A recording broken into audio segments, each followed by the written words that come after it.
Welcome to week 4 life groups for this Chazown church-wide study.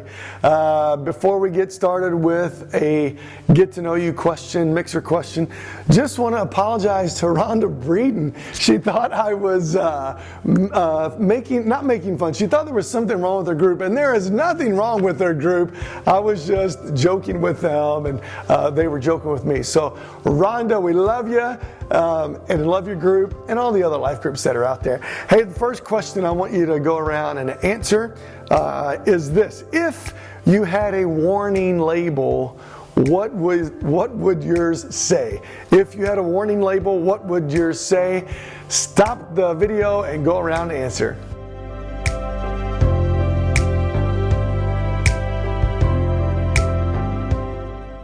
All right, thanks for sharing. I wish I could have heard some of those answers from you all. In Craig Groeschel's book, Chazown, he talks about an event that happened in 2004. It was actually the 2004 Olympics. There was an American athlete named Matthew Emmons, and he was on track to win the gold medal in the 50-meter three-position rifle final. If you know what that is, I don't. But he was getting ready to attempt his final shot. He was in the lead. He was in first place. All he had to do was just hit the bullet within the ring. It didn't even have to be a bullseye, just somewhere in the ring of the target. And so he got ready to shoot it. He mentally prepared, whatever they do to prepare. He paused his breathing, he took aim, and he fired, and lo and behold, it hit the bullseye until he realized it was the wrong target that he shot at. He shot at the wrong target. So instead of coming in first and getting the gold medal, he actually came in 8th. And I think it's easy to see that in so many people, that people are set out to do something, and they do it and they accomplish it, but maybe it wasn't what God really originated in them to accomplish. They were successful, but maybe we're successful at the wrong thing at times. And so when we seek God, which is what we've been doing, when we hear from God, let's do so that we can be successful in what God has created us to do. And that's the whole purpose of the Chazown study, is so that we can learn God's dream and vision for us. So we've looked at past experiences, we looked at spiritual gifts, and tonight we're looking at core values. So there was some homework that was given to you, and I just encourage you to come up with your top 3 to 5 core values after looking at the sheet that was given out. So if you'll just take some time now, if you were able to complete it, share your top 3 to 5 core values. If you weren't able to do the homework, we'll continue to ask some more questions, and hopefully out of those questions you'll come up with some of yours.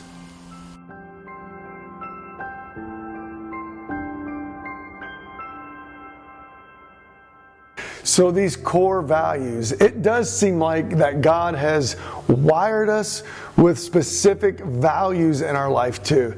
It's taken me a long time to realize that the things that I value, I assume that everybody else values, but I'm realizing that's not the case. You've probably realized that way before me. But the things that you value have been hardwired by God in your spirit. And it doesn't always, other people don't always value the same thing, but that's very intentional and very good. So we want to talk about our core values that are unique to us. And I like this working definition of core values. Those things you're willing to take a stand for, even if taking a risk or losing something you care about. Even if taking a risk or losing something you care about. And so I heard this story recently about Larry Merlo, who's the president and CEO of CVS Pharmacy. And in 2014, they became the first pharmacy to stop selling cigarettes and other tobacco products.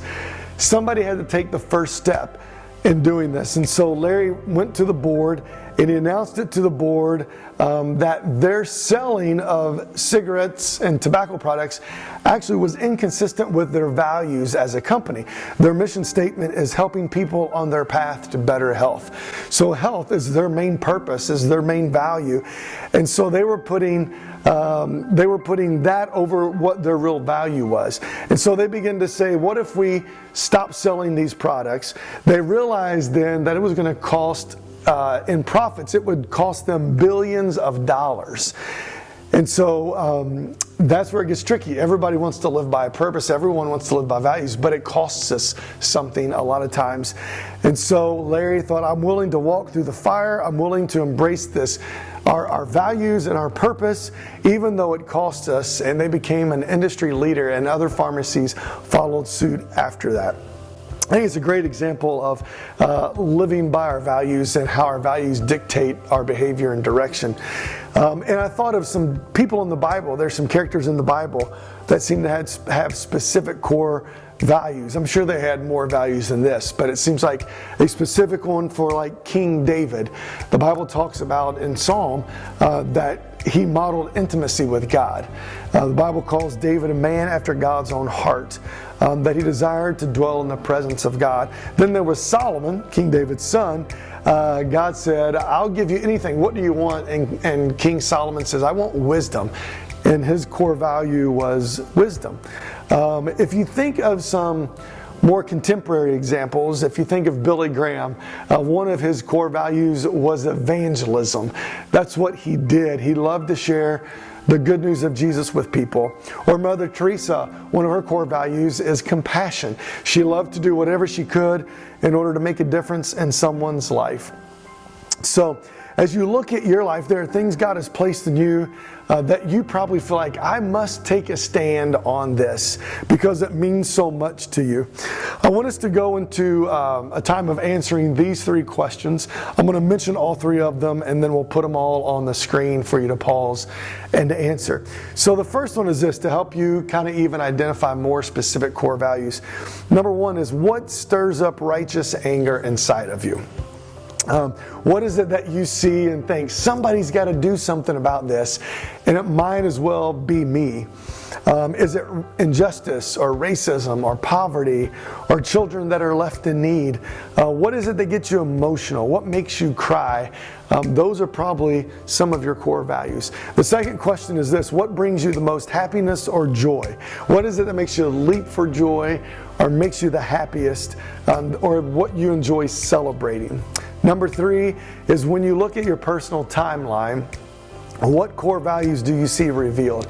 So when you look back at your past experiences and your spiritual gifts, are there some core values that pop up to you and are revealed through that? So why don't you take some time now, discuss all three questions, and then we'll come back together.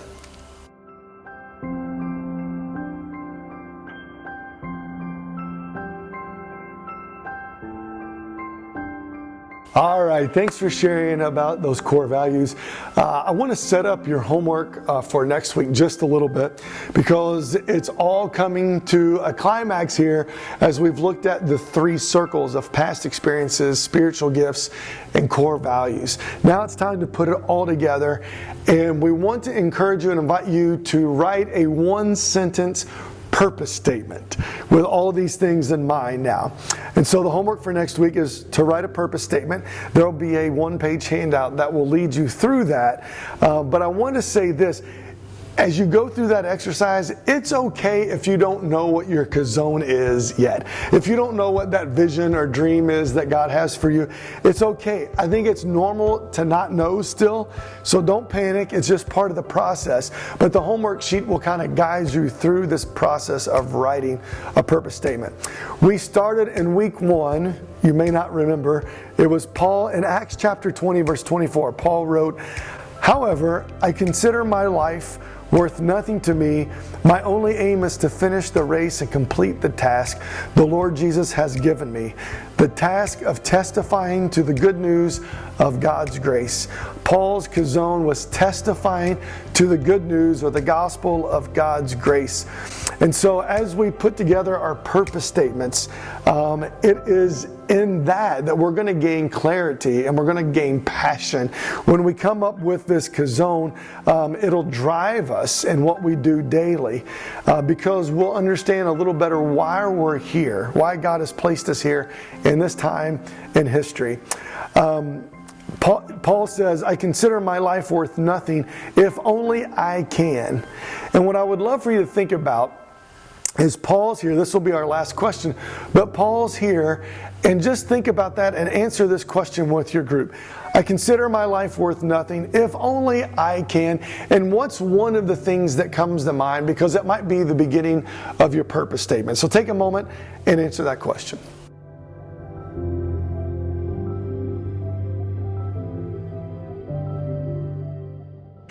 There's a man in the Old Testament named Nehemiah, and we've referred to him some on Sundays, but Nehemiah was very saddened when he heard that there were many people in distress in Jerusalem, and the walls of Jerusalem had been torn down and destroyed.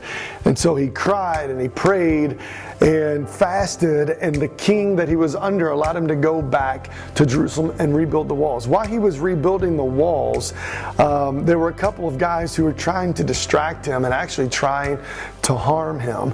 And so they sent a message that said, Nehemiah, come down, let us meet together. But in Nehemiah chapter 6, verse 3, Nehemiah responded by saying, I am carrying on a great project and cannot go down. It was as if Nehemiah knew that his Chazown was rebuilding the walls of Jerusalem, and he wasn't going to stop. He wasn't going to let anything distract him. And I think that's what a dream or a vision, a Chazown of God does in our life.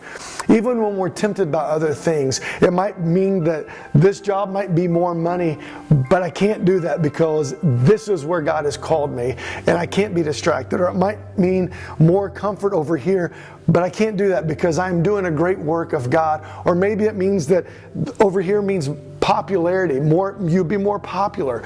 But I can't. I'm doing a great work and I can't be distracted. And Nehemiah seems like he was there for that purpose and time. And Paul was alive. His purpose and time as Chazown was to tell others about the good news of the grace of Jesus. Maybe yours is to help strengthen marriages. Maybe it's discipling young girls, teaching them in areas and ways that maybe you've grown and learned over the years. Maybe it's working with inner city kids or mentoring teenagers who feel called into the ministry.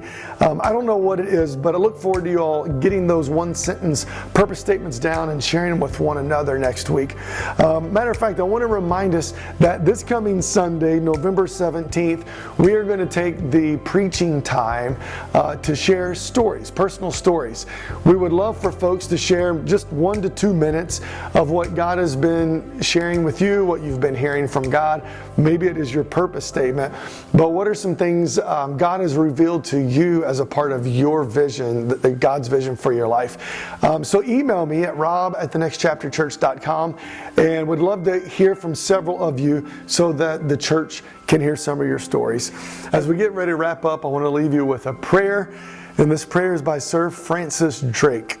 It says this: disturb us, Lord, when we are too pleased with ourselves, when our dreams have come true because we dreamed too little, when we arrived safely because we sailed too close to the shore. I'd love for you to close out in prayer together, remembering that prayer, and just that God would continue to just open our ears, to stretch us to really His dream, what His dream is for our lives. Have a great week. We'll see you next week.